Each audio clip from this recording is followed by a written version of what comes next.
So it turns out my long drive shaft gearbox seal is leaking, so I need to go about rectifying that. And what I'm going to do is first take off the hub nut, so you get a drive-free screwdriver, bang in there, and then obviously get a 32mm get a 32mm socket and undo it. There we go. That's the little drive-free screwdriver. See, it's got a metal end, so you can hit it with a hammer. Just remove this. You can see there's nothing impeding that nut turning now. So then hit it with the 32mm,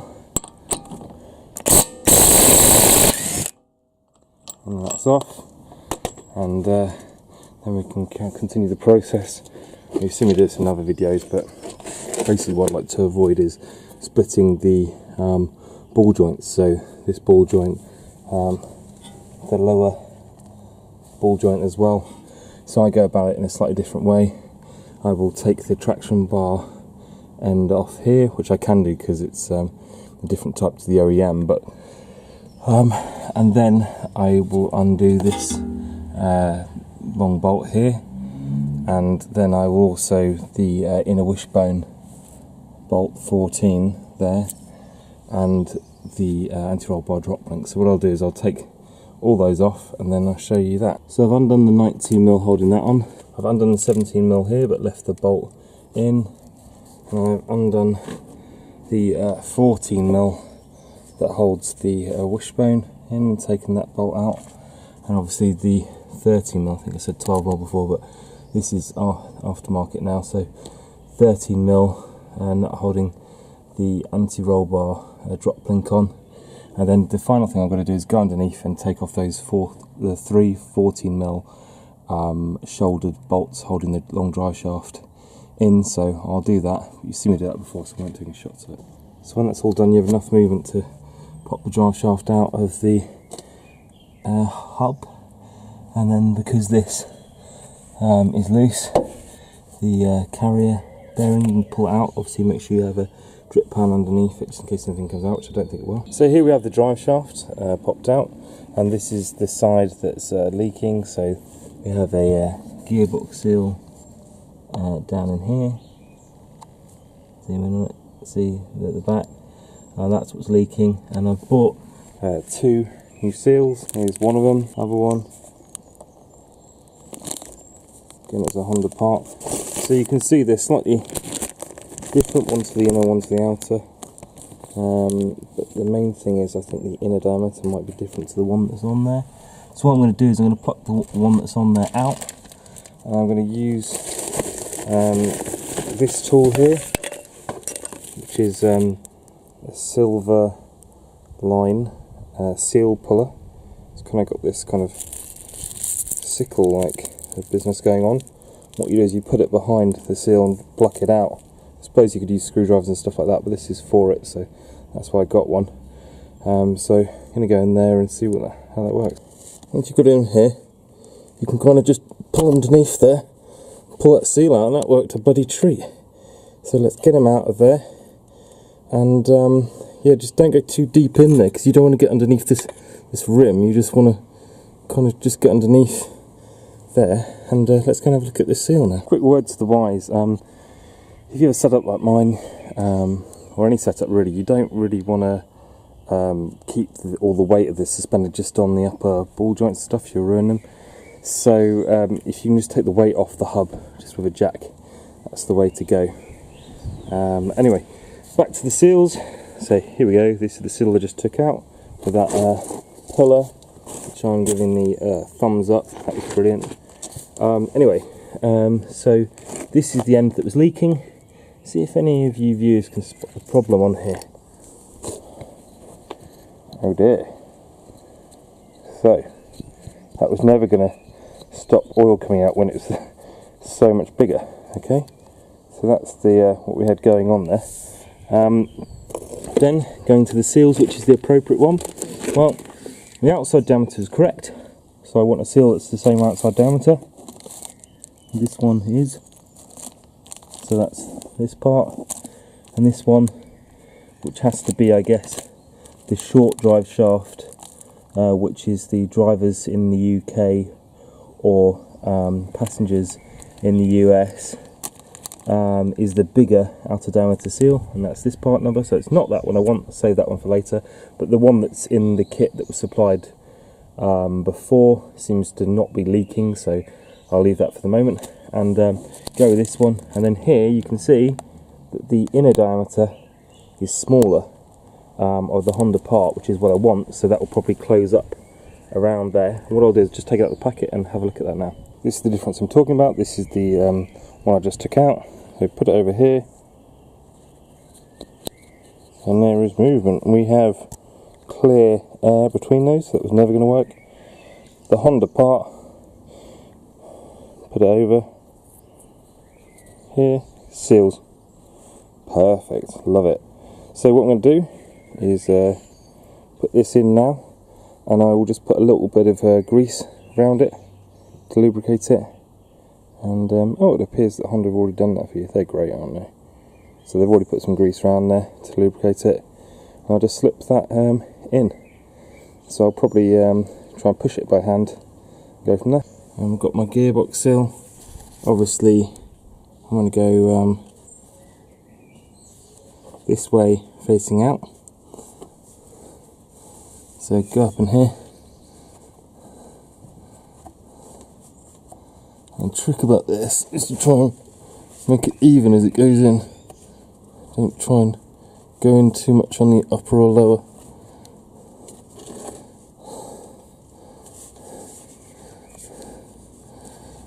And I'll just try and work that in myself. There we have it. There's the gearbox seal in for the longer drive shaft. I try to make sure it's even the whole way around as well as I can, at least.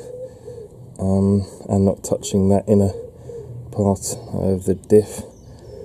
So now I'm going to put the drive shaft in. This is the best way of getting the hub out of the way. We're going to put a jack out of it and articulate it a bit. Get that in and put the 3 14mm shoulder bolts in.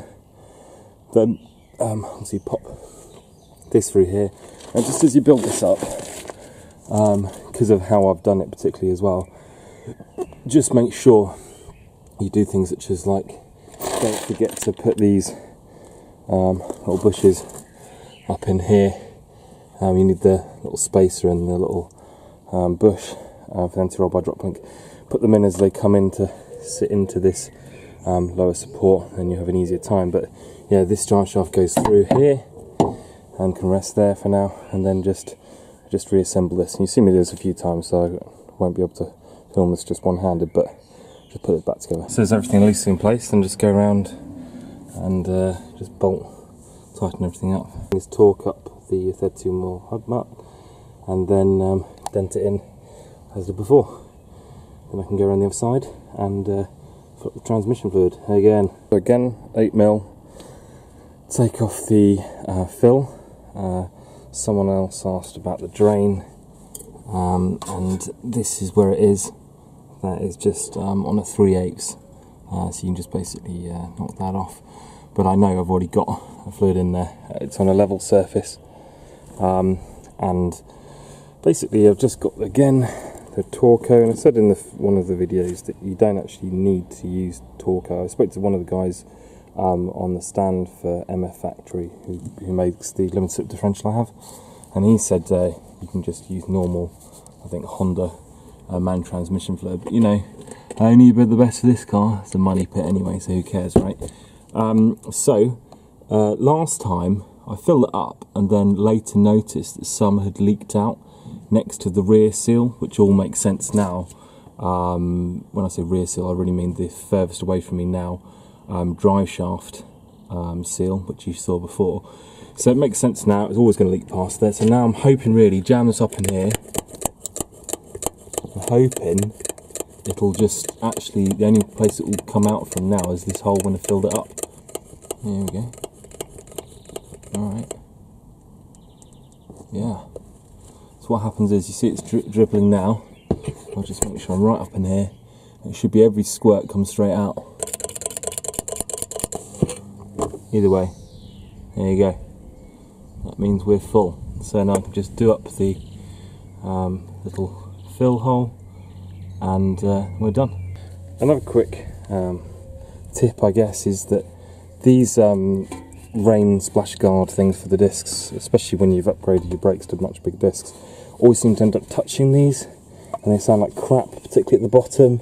So just make sure when you got the wheel off, just to bend it all round and check that you've got some clearance. Otherwise you get that it sounds terrible, but it's quite often only ever these bloody heat shields. So just pull out of the way for now, and yeah, put the wheel back on. Alright, MOT time, let's go. So the MOT was a failure, unfortunately. Managed to fail on a whole number of points. So first of all, the emissions were a failure. Well, the problem with that was probably down to maybe a sensor, or at least how the thing's mapped at the moment. So I need to sort that one out. The headlights, both sides were the beam was too low. There's some rust on the sill, which is 0.4 there. The bit of brake hose leak, I'm going to change.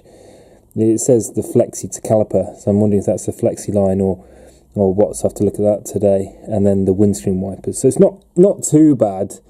Definitely I knew that it needed a bit of welding on the driver's side or right hand side for sill at the front.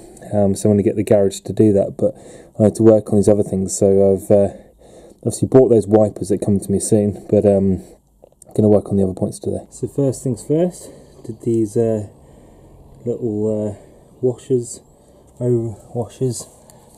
here, replaced them with the two copper ones, so that's not leaking anymore. Had a very slight leak, but it's good they flagged it up.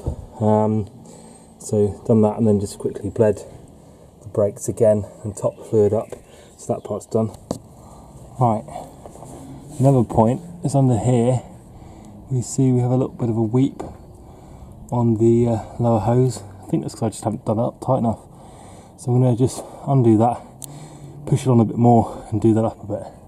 That should be an easy fix. So yeah, that was just a matter of just tightening that hose up. So that was a pretty easy one in the end. And that stopped leaking now, so tick. In the Civic, Andy here today, helping me, kind of.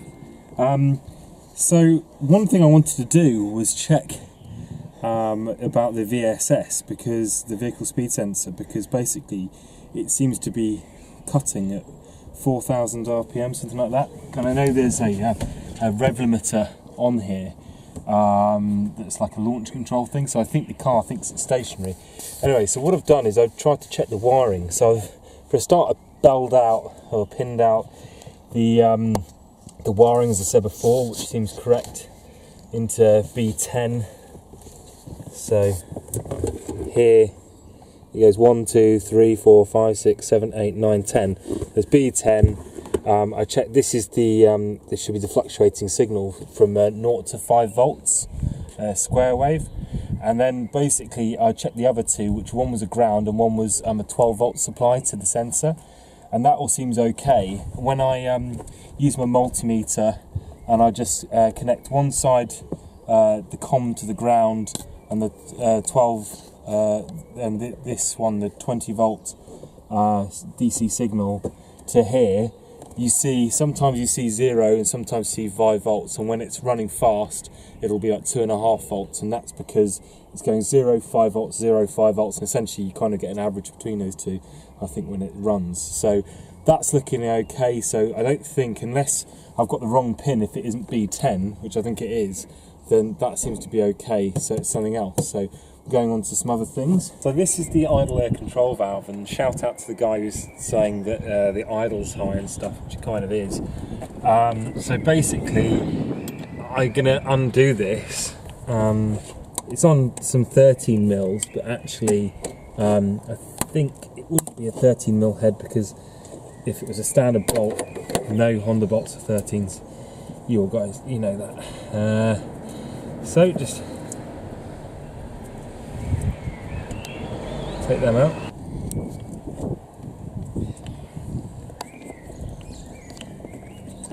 There's one. There's two. Shut them up there. And see this, I think this seal isn't in the best of orders, so I've got a new one. So look, got a figure of 8 one. I'm going to pluck this out of here, but I'm going to be all nicey to it. Can't see it.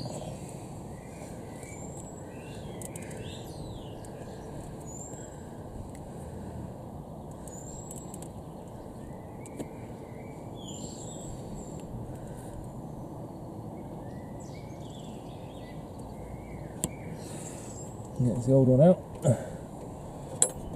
New one in.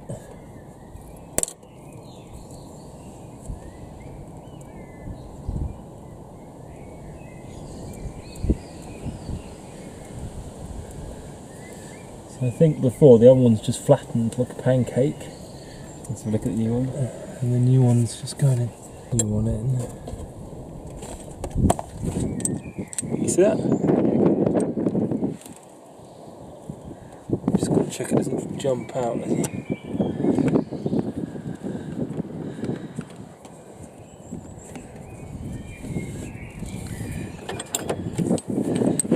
This one.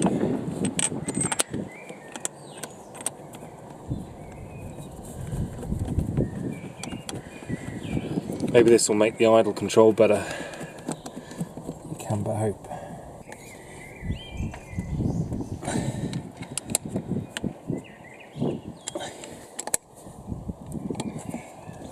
You see the old one? The old one's very flat. There you go. So now shall we see if it fires up and runs better? Go for it. Shall I start it? Yeah, go on.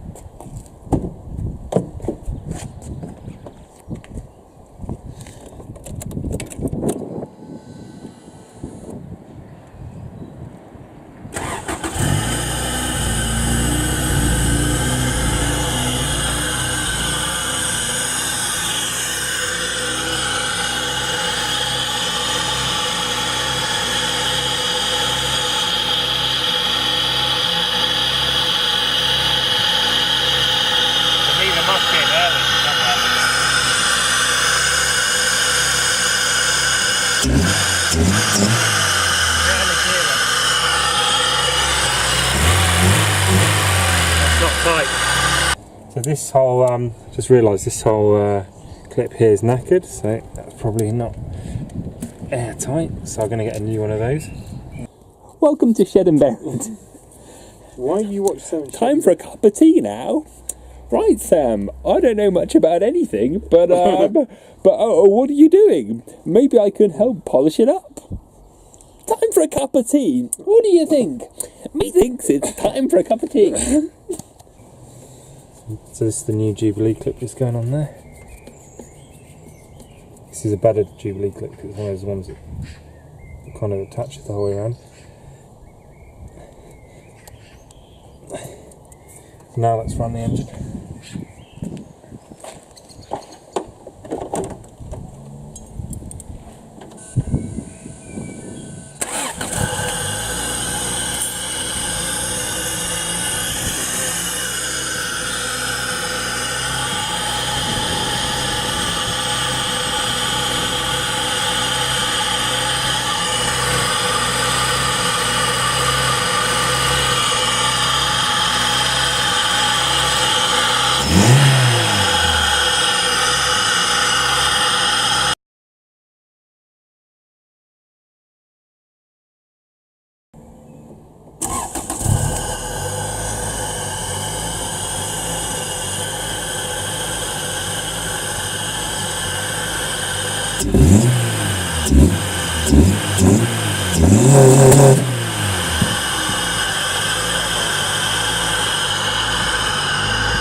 Exactly on 4. Still doesn't think it's rolling.